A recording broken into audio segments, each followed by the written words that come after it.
Hi, True. It's Michael Ballard from Resiliency for Life, and it's great to have you here tonight. Can you share with us what you do, True? Yeah, great to be here, Michael. Thank you. I love your background. Thank you.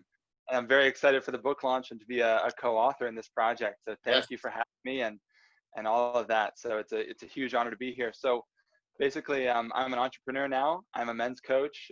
Sacred masculinity is the focus.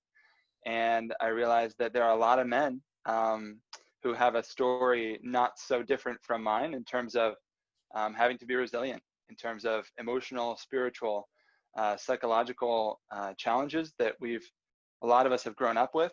And so I help men, professional men, high-level men, anybody who's really ready to do the work, untangle their inner worlds.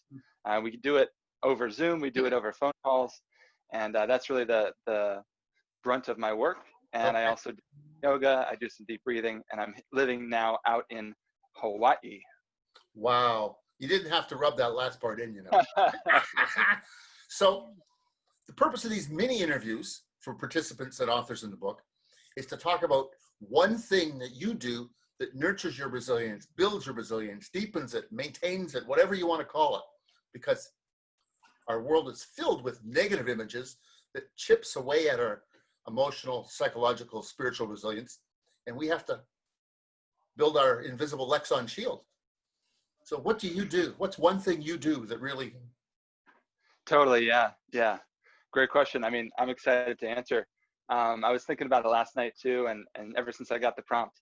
So really, I mean, without thinking, and this is another practice, you know, even before I say what works for me, I was practicing just allowing whatever came up before I started thinking with my mind. So that's such a powerful move too, right? Just to allow what comes up. So without even thinking about it, the phrase deep breathing came up.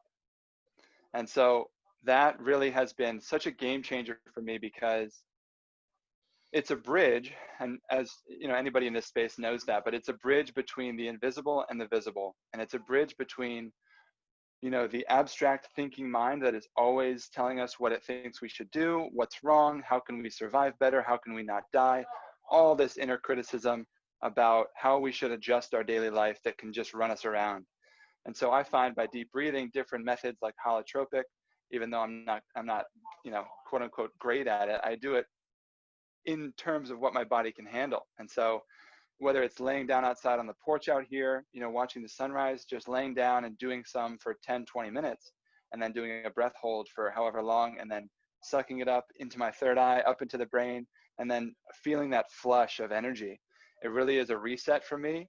And so it's a refuge, basically. And that's what I want to share with people here, is that this deep breathing, and it's so simple, it really resets me every morning when I wake up. It clears out that critical track that's going, and it basically gives me a reset for the day, even before I start. And then before bed, if I want to have some wild dreams, or, you know, listen to other kind of fifth dimensional messages come through the ether, deep breathing just before bed really does a number on that. So deep breathing allows me to be resilient, and it's something that I maintain daily, once or twice a day. And it brings me into my body, and that is such a sacred place. And it gets me, I mean, we've heard this over and over again, but it gets me out of that thinking mind, that abstraction that's always worried, and it puts me right in my body, and it allows me to look at the trees and hear the birds and just be here in the beautiful land. Yeah. I just swam, as you can tell from the swimmer's head, and awesome. I live in a complex. I'm fortunate to have a big pool. One breath, one length. And it always takes me one or two lengths to get calm enough to do it in one breath. And then how many strokes can I do it in? When I'm really calm, it's 5 strokes. If I'm not so calm, it's 8 or 9 strokes. You know, goggles, 2 feet under the water. And oh, it feels so marvelous. But when I'm done, I'm calm. I generally swim about a third of a kilometer or a quarter mile.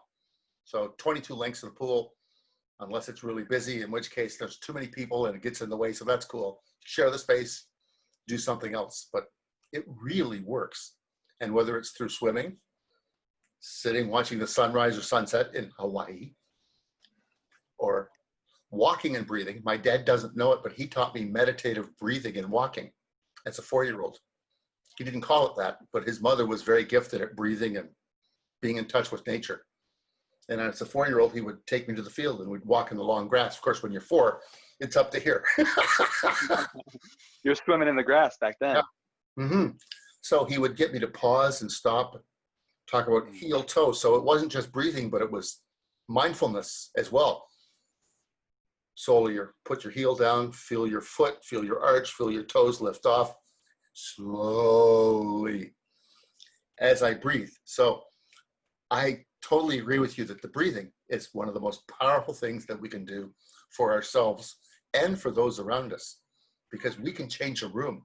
If we come into a room really calm,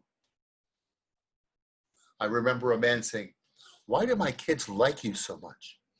I said, "Well, I see them as people with just less experience than me." But I believe it was, I can be both really calm, some find that hard to believe, and I can be really energized. And the kids are attracted to somebody that's really calm and sees them, senses them. You don't even have to talk to them from across the room. It's like you're a magnet for other people, and it really pays dividends. So we're in a book together very soon in August 2020, on August the 24th. And so I look forward to that, and I'm blessed because of that. I got to meet you, because as your journey continues, we're going to have another conversation about programming and products, and things will unwind and evolve. But thank you for sharing this, because there's more than one way to practice breathing, but your way is a very powerful way, and people can find their own way, but it has to work for them. So thank you, Drew. It's great to have this time and invest it. And we'll talk very soon, I'm sure. Thank you so much, Michael. My pleasure. Take care.